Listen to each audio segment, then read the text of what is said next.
What's up, y'all? It's Trenius and you tuned in once again to the most infamous Living Room Network. Divine powers are always working for us because we're trying to do right. Thank you so much for tuning in, guys. Today will be the last day of the Maximum Focus Challenge, so let's go out hard. We're going to end it off talking about the creator of the universe. We're going to end this month off talking about more about God. And we're going to lean on some of these, these values and these principles of how, God works through our circumstances and our situations to fulfill our heart's desires and to also help us grow. So it's been a pleasure. It's been a pleasure having the Maximum Focus Challenge split with you. And so speak up, let your voice be heard at the very bottom in the comment section. If you're new to the Living Room Network, please go to the website. You'll see Realm challenges. You'll see all the challenges that we've done in the past couple of months, over the last year and whatnot. But anyway, guys, let's talk about something that's real deep. It's going to be real helpful for us going into the month of August. Okay, so we want to know how God works through circumstances and situations to fulfill our heart's desires and to help us grow. Firstly, this is what life is all about. This is why we're here. We're here because we have to discover what we already know. We were born as little babies, as toddlers, infants. We were born with complete amnesia of the power that we possess, and we didn't know that we had all this power. We didn't know what we were capable of, because we was of adolescence. Like, we grew up, in amnesia. Like, we didn't know why, who, where we were. We just depended on our mothers, our fathers, and people around us to teach us about life, to tell us how good we are at this and how good we are versus that. We had to go to school and we had to take tests, and tests determine whether or not we was good at this and we was good at that, and whoever made the honor roll was pretty much better than the person that failed the test and always get D's and F's on their report card. And so we grew up in a society that kind of trained us and it kind of programmed us to just be systematic. It taught me to be just like the next person, or to look up to people and to try as hard as I can to be like him over here because he made the honor roll, or be like this guy over here because he went to Duke University, or be like the Harvard students, or be like the person on TV because they are the most successful, they have the most money. And so, I'm pretty sure you can relate to what I'm telling you. But eventually we came to a point where we was like, hold on, something ain't right. Something is not right. Why come I feel different? And you got to a point where you started to just feel different, and it just made you feel kind of confused. So you had to kind of like re-educate yourself on what you really needed for your soul, because you are your own entity. You are your own spirit. There's nobody else like you. And that's what they didn't tell you. That's what they didn't tell us. They didn't tell us that we are unique. We might have heard that we are unique, but to what degree are you unique? And so you begin to just re-educate yourself on yourself, and you came up with, your life path number and stuff like that. You found out that you were a Taurus or a Leo, and you tried to do some get some information on your family tree and see who was all in your lineage, what cultures, what kind of people, what races and all this. And so we got to a point where we just started to learn more about who we were as individuals, and things were different. Things changed. Things were different from what we grew up learning or what we grew up knowing. Who we were, what defined us as individuals. And so now we're at this turning point where it's like, do we want to take on the beliefs that we had, or do we want to take on the beliefs that we know now? And so we're at this point now. It even shows in our whole generation. It shows in our generation, like, the problem that the whole world is having The problem that most people are having is not that we don't get along. It's just that people are waking up to the fact that what we were taught in this generation is just not what we are as individuals. We were taught to be divided. We were taught to hate other races. We were taught to stay stuck in religions, and just because that person is in that religion, they're different from us, and that our religion is better. We were taught that I'm definitely all for it, but we were taught that Jesus is the only way to get to an all-powerful, almighty God. We were taught that Krishna was the only way. We were taught that Buddha was the only way. We were taught that Allah was the only way. Everybody was taught all this stuff that divided us from each other. And so we're at this point in our history and humanity where people are confused, and we're like, no, we feel this. And then there's this group of people over here from the Pisces era. They feel like, no, we need to stay traditionalized. We need to stay separated. We need to stay divided. But the people over here are like, no, we need to come together. That's the only way we're going to harmonize. I feel peace. I feel love. I feel that everybody is one. I feel that nobody is different from the next person. And so God uses, circumstances and situations to fulfill your heart's desires. I know that was completely a little bit totally off topic, but I had to put that in there because I'm flowing in the spirit. You understand what I'm saying? And that's what I'm about to teach you how to do when you realize that every single day you wake up, every day you wake up and you go through your day, God is making, the very moment you wake up in the morning, after you give your body a night's rest, the very moment you wake up, God is already working. Because from the point you wake up to the time you go to sleep, all kind of events are going to come your way. Events and circumstances and situations. And guess what? You're not the author of those things. You're just a vessel. You're just the person who walks into the situation, and this is what it is. And you have to use your mind and your heart and your all kinds of intelligence and stuff to figure out the choices that you're going to make for that day. Now, every day, you have to make choices and decisions. This is where your growth comes into play. Because if you make the wrong choices, it could set you back 10 feet.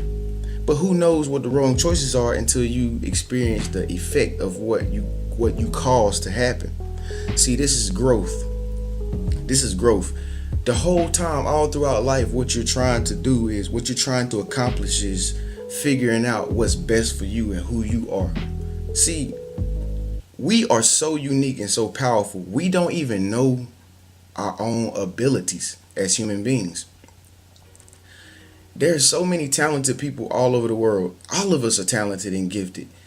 It's just that sometimes we could be so talented and gifted that we don't even know how powerful we are. And so you have a whole lot of people who don't know their purpose. They don't know their gifting. They don't know their calling. They don't know their talent. They don't know none of that because they are so unique. Don't you see this everywhere around you with your friends and people? Some people are so unique that they don't even recognize how powerful they really are. They don't recognize how powerful they really are. And so what God does, what the universe does every single day is God is always trying to get you to realize that power that you have. So what he does, because he's within you, first of all. So what the universe does is every day it's about growth to get you to see how powerful you are. That's what life is about. Life is not about work. Life is not about money. Life is not about relationships. Life is not about sex. Life is not about having the biggest house or the fastest car. Life is all about God showing you that he can work and do. God is showing you that he is God coming from within you, and how you can do anything you want and you can do the impossible. So every circumstance and situation that comes your way is a chance for you to grow and to show your power, because God is going to show out and he's going to show himself through you in every situation. But see, now here's the tricky part. You might ask yourself, well, how does God show himself through me in these situations? Well, that goes back to my last video I just uploaded, guys, on God and God's presence or whatever. So I need you to go watch that video, and when you watch it, please make sure you share it to some friends or something like that, so that they can come a part of the cruise ship. But anyway, what you have to realize is that you can't always be the person who wants to just make it happen for yourself. Like, you can't always just be so egotistic to the point that you just jump the gun all the time. Like, there are so many people they are so talented. There are so many people who are very courageous to do wonderful things in life, but they always set themselves back because they're always jumping the gun of what they think is supposed to be done, or what they think is supposed to happen, or what they think is going to happen, and then they end up making the wrong decision. They end up saying the wrong things. They end up, losing a friend because they said the wrong things. They end up, having somebody come at them, in retaliation or whatever the case may be, And so what you have to do is you have to just relax. And sometimes you just gotta let things flow, like through you. Like, you just gotta let it flow. Like, you gotta just let yourself flow. Like, even though there's a lot of work to be done, you just have to say, you know what, I'm just gonna let it flow and let these circumstances and situations present themselves to me. Like, I'm just gonna try my hardest to not think about what needs to be done, and I'm not gonna think so much about tomorrow. I'm not gonna think so much about yesterday.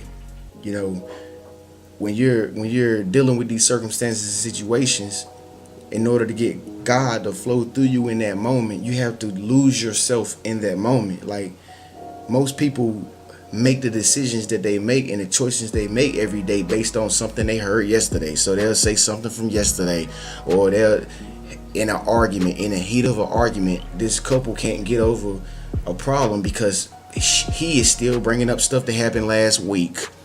She is still bringing up stuff that happened 2 weeks ago and trying to make him look bad. He's bringing up stuff from a year ago and trying to make her look bad. Like, the two people cannot suck it up and just live in the moment and just say, hey, I'm free and empty, and I'm ready to be filled up right now in this moment for whatever needs to be done for this moment. Like, we need to be able to continue on right now from this moment, because that's all that we have. Every moment is the best moment in life because it's all that you have. Time is something that really doesn't exist, until you look at the clock and you see it's time for you to go to work, or it's time for you to wake up, or the alarm clock goes off. But time, really, truly, if there was no clock, it would not exist. We would be doing like the caveman and the ancient people used to do. We'd be looking up at the stars and trying to figure out what time is to do what.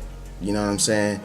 And so it's really about you being calm. That's the only best advice I can give you right now for this topic, guys. It's about you just being calm and stop thinking so much. If you didn't watch my video, I emphasize on that, highly emphasize on that. Stop thinking so much. Stop thinking you know everything. And it's not easy, because even I go through that same situation, like, where I have to relax myself and stop thinking I know everything, so it's normal. It's normal because we have a mind up here that always try to think about stuff, but that's why, meditation was something that was introduced to our generation, because the only way I thought of meditation was prayer, and I was taught to always be in a certain position, putting your hands together, bowing your head, closing your eyes, stuff like that. You know what I'm saying? There's nothing wrong with that, but you don't always have to get to the source by, physical practices of doing things like a certain way, like having your shirt rolled up, or being on a blanket or something, like, or being at the edge of your bed just to connect with your inner self, your source, the source that is within you. It's a matter of being calm, cool, collective, relaxing, and just knowing that you don't know everything, and just letting life kind of come to you. And this takes us into, like, more deeper topics, guys. If you didn't watch some of my old videos, my previous videos on resistance and how to be non-resistance, this is what I'm talking about in a nutshell, coming from the heart. You have to, in order to manifest and attract all the things that you want to attract and to fulfill your heart's desires, you have to be free and empty of even wanting it. It's crazy, right? Like, you literally have to not want what you want. You know what I'm saying? Like, I'm telling you guys, because I manifest stuff in my life all the time, because I have to learn how to do it so I can tell you. So I've been allowed the opportunity to see how what I'm telling you works before I tell you it works. And it works. The only way you attract stuff to you through the universe, through God, is when you show that you don't really have to want to need it, but you feel that you need it. You see what I'm saying? Like, it's there, you know you want it, but at the same time you can't go out here and act like you gotta have it. Because if you act like that, then that basically saying that you doubt in the universe. That it's basically saying you don't think that the universe will give you what you want. You know, you basically doubt, and when you doubt, see, it gets deeper, guys. It gets real deep. When you doubt, what you're doing is you're putting out energy signals and vibrations into the universe that says, I'm not ready to receive it because I don't trust yet. It's kind of like relationships. If you don't trust, you're not gonna get the relationship that you want, because you're so always insecure of the person not giving you what you need. But the person could be giving you what you need all along, but the simple fact that you have to argue, or the simple fact that you have to always debate with your wife, or you have to always have an opinion versus your husband, shows him that you don't trust him. So in return, you see how the universe works? In return, he's gonna treat you like he can't trust you. And so it's a cycle. When you are completely empty, when you are completely submissive to the universe, when you are complete trust in God, you don't even talk. You don't even have to talk a lot. You don't even have to go out here and parade and boast and boost yourself up and stuff like that. You don't have to do none of that, because it's all in your heart. First of all, that you know what you want and you're gonna get it because it's in your heart. You know, you can feel that it's for you. You're gonna get it. When you feel certain stuff that you want, that's the universe telling you, I'm gonna give it to you. You deserve it. Okay. Who says that you have to go out and talk about it and tell about it? You might, but you don't really necessarily have to. It's all about maintaining peace so that you can continue to push out this love energy into the vibrational atmosphere. Peace, love, certainty. In all the situations that you experience, you shouldn't have to bring out your ego towards your brother or your sister or your friend or your mother or your father or your family member. You shouldn't have to bring out your ego. Only thing you should have to bring out is just peace. Peace and love. You know why? Because that same person, like who I was talking about, I'm no better than him. Now, it's okay to gossip and it's okay to talk about stuff, every once in a while, because it's natural, it's human. It's human. But you gotta always keep in mind, folks, that the stuff that you're talking about another person or something like that, you are no better. You are no better. You are no better. Especially if you have to talk about it. Okay? And so that's something that we all can work on, guys. I'm Trenius, and this is the infamous Living Room Network. Divine powers, the universe is always working for us. You know why? Because we're trying to do right. Understand what I'm saying? And this is the power, guys. Thank you so much for tuning in. Speak up, let your voice be heard. And a nice comment below. I'll see you tomorrow, guys.